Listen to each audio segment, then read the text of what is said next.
Hello, so we're going to be learning about animal adaptations.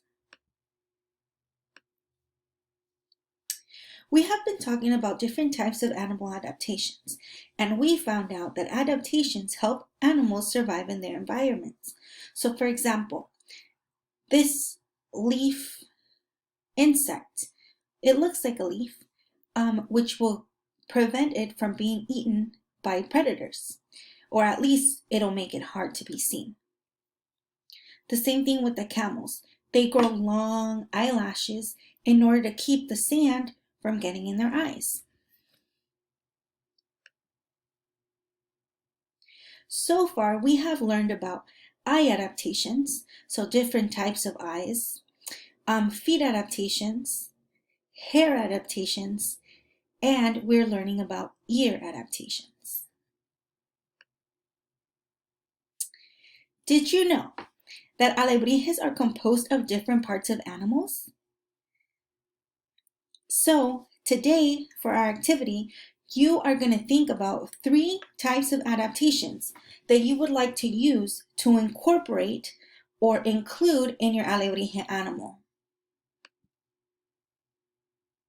This is what you will use to create your animal. So first and foremost, you have to pick 3 adaptations.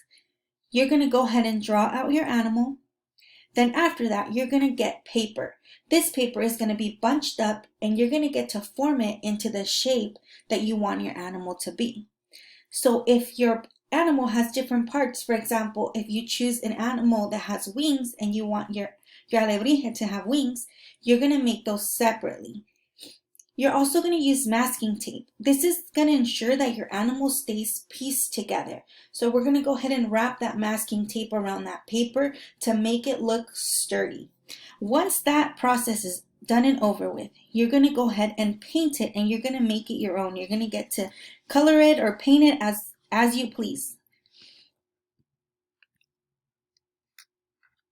So again, we're going to choose 3 adaptations. So for my alebrije, I would pick the tail from an Arctic fox, the eyes, maybe the face of an owl, and meerkat feet.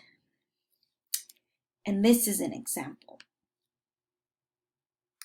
So when it's put together, you can see here are the meerkat claws, the owl, it looks like an owl, the owl face, and then the tail of an Arctic fox. So that's it. That's how we are going to make our alebrijes. Can't wait to see what you guys come up with.